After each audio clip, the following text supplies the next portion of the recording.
आश्रम स्कूल के इस वीडियो लेक्चर में आपका स्वागत है। अगले वीडियो में हम बात कर रहे थे चैप्टर 7 की हार की जीत। प्रकार है कहानी और लेखक है श्री सुदर्शन।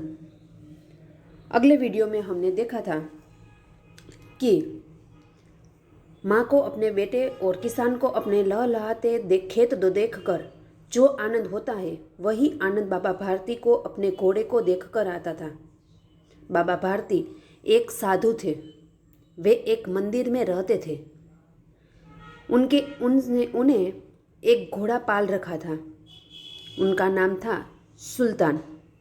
वो उसको अपने जान से भी यानी कि प्राणों से भी अधिक प्यारा था। भगवत भजन से जो समय बचता था वह घोड़े को अर्पण कर देता था। वह घोड़ा बहुत ही सुंदर और बलवान था। इसके जोड़ का घोड़ा इस इलाके में और कोई नहीं था। बाबा भारती उसे सुल्तान कहकर पुकारते थे। वो भगवत भजन से जो समय बीतता था उसे सुल्तान की देखरेख करके वह अपना समय खुशी से यानी कि प्रसन्नता से बिताते थे। उन्होंने यहाँ तक कि वे नगर के जीवन से भी उसने कि वो बाबा भारती है वो गांव के बाहर एक छोटे से मंदिर में रहते थे, इसीलिए उसे नगरीय जीवन से नफरत होने लगी और सुल्तान के बिना वह एक पल भी नहीं रह सकता था। उन्होंने ऐसा लगने लगा था कि वे उसकी चाल पर लट्टू यानी कि फिदा है। कहते थे कि मेरा घोड़ा कोई चुरा ले जाता, उसको हमेशा डर रहता था। बाबा भारती रोज संध्या के समय सुल्तान पर चढ़कर 8-10 मील का चक्कर लगाते थे, तभी उसको चैन आता था। खड़कसी इस इलाके का जिस नगर में ये बाबा भारती रहते थे उस इलाके का कुख्यात यानी कि प्रख्यात डाकू था। लोग उसका नाम सुनकर कांपते थे। सुल्तान की कीर्ति भी खड़कसी ने सुनी थी। उसका हृदय उसे देखने के लिए अधीरा हो उठा। वह एक दिन दोपहर के समय बाबा भारती के पास आ पहुंचा और बाबा भारती के सामने खड़ा हो गया और कहा, नमस्कार। बाबा भारती ने कहा कि कैसे हो खड़कसी, क्या हाल है तुम्हारा? खड़कसी ने सिर झुकाकर बाबा भारती से उत्तर दिया कि आपकी कृपा है, आपकी दया है। बाबा भारती कहते हैं कि कहो इधर इलाके में इधर कैसे तुम्हें आना पड़ा? तभी खड़कसी बाबा भारती से कहते हैं कि सुल्तान की चाह मुझे यहाँ पर खींच लाई है। पता चला है कि विचित्र जानवर है, देखोगे तो प्रसन्न हो जाओगे। यहाँ तक हमने अगले वीडियो में देखा था। अब देखेंगे आगे।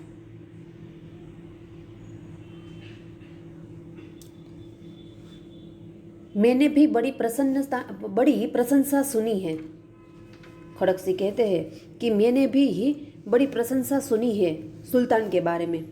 उसकी चाल तुम्हारा मन मोह लेगी। वो कहते हैं बाबा भारती कि उसकी चाल ऐसी है कि वो तुम्हारा मन मोह लेगी।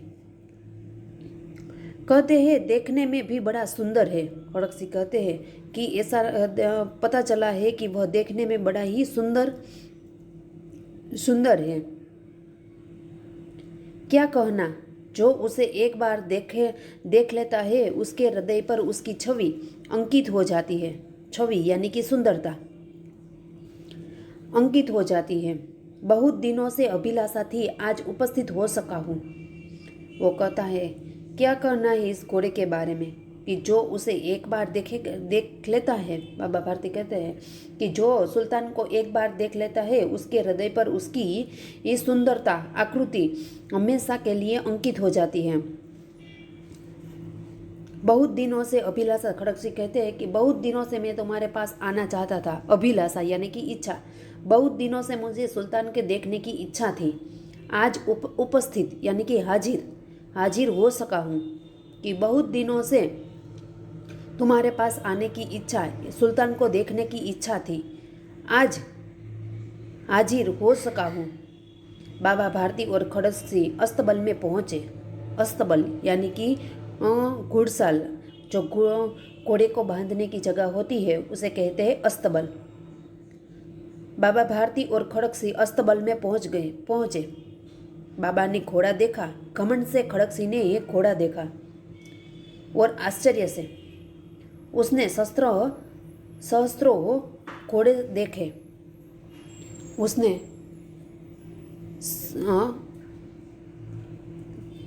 सहस्त्रों घोड़े देखे, परंतु ऐसा बाका घोड़ा उसकी आंखों से कभी न गुजरा था। सोचने लगा, भाग्य की बात है, ऐसा घोड़ा खड़क सिंह के पास होना चाहिए था। इस साधु को ऐसे चीजों से क्या लाभ।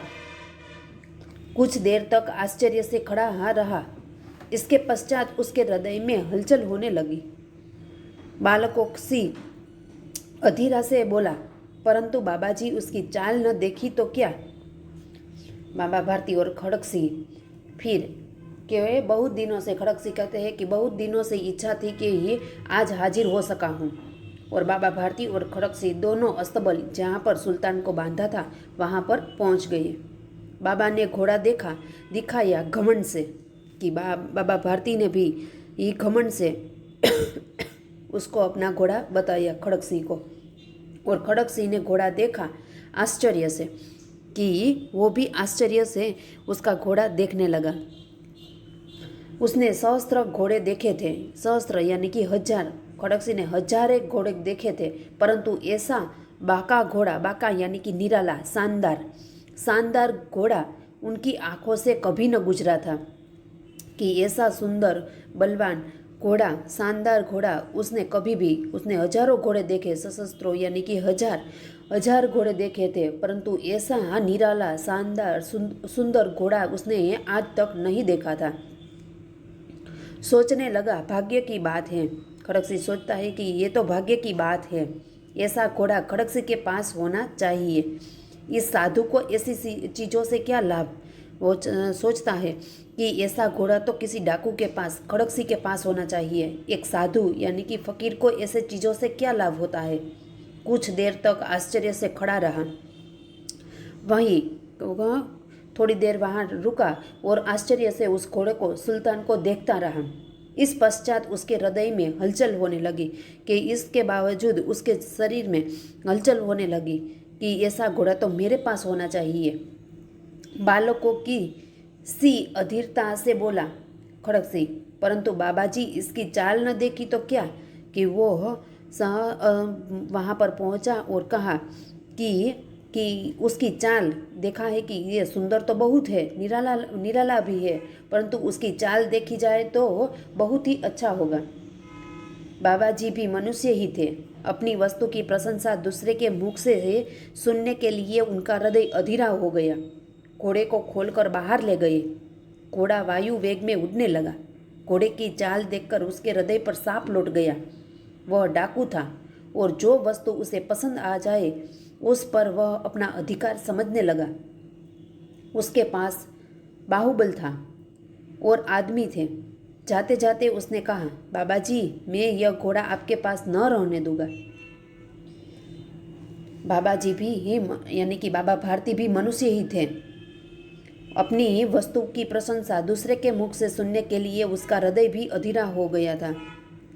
कि अपनी पास जो वस्तु है वो दूसरे लोग उसका प्रशंसा करें तो हमारा मन कि उसका हृदय भी अधीरा हो गया कि मेरे वस्तु की, मेरे पास जो सुल्तान है उसकी प्रशंसा खड़क सिंह ने की है, तो अपनी वस्तु मेरे पास है उसकी प्रशंसा उसके मुख से सुननी, खड़क सिंह ने सुनी तो थे, परंतु उसका हृदय भी उसको देखने के लिए अधीरा हो गया है।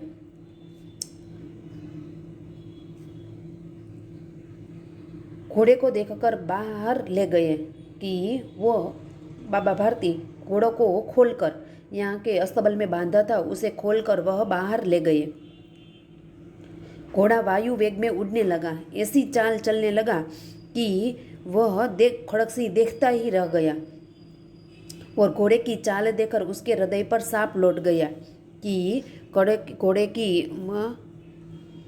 चाल देखकर उसके हृदय पर सांप लौट गया यानी कि ईर्ष्या पैदा हुई कि ऐसा घोड़ा एक फकीर के पास, एक साधु के पास नहीं बल्कि मेरे पास होना चाहिए। इसके लिए उसके हृदय पर सांप लौट गया यानी कि उसको ईर्ष्या, खड़क सिंह को ईर्ष्या पैदा हुई कि घोड़े की चाल देखकर उसका हृदय सांप लौट गया यानी कि ईर्ष्या हुई कि वह डाकू था और जो वस्तु कि एक डाकू को जो वस्तु पसंद आ जाती है वो किसी भी हाल में, हर हाल में उसे हासिल करने का प्रयास करते हैं। तो वह डाकू था और जो वस्तु उसे पसंद आ जाए उस पर वह अपना अधिकार समझने लगा था। उसके पास बाहुबल था, बाहुबल यानी कि शारीरिक शक्ति भी थी, शारीरिक शक्ति थी और वह तो आदमी थे। जाते जाते उसने बाबा भारती से कहा कि मैं ये घोड़ा आपके पास न रहने दूंगा। कि उसके ईर्ष्या जैसे ही अस्तबल से बाबा भारती ने सुल्तान को छोड़ा तो वह वायु वेग से दौड़ने लगा और ऐसा शानदार लगने लगा। तभी खड़क सिंह का मन में ईर्ष्या पैदा हुई और उसने ये बाबा भारती से कहा कि मेरे पास शारीरिक शक्ति भी है और मैं एक आदमी भी हूँ। और जाते जाते वो बाबा भारती से कहता है कि मैं एक घोड़ा आपके पास रहने नहीं दूंगा। बाबा भारती डर गए।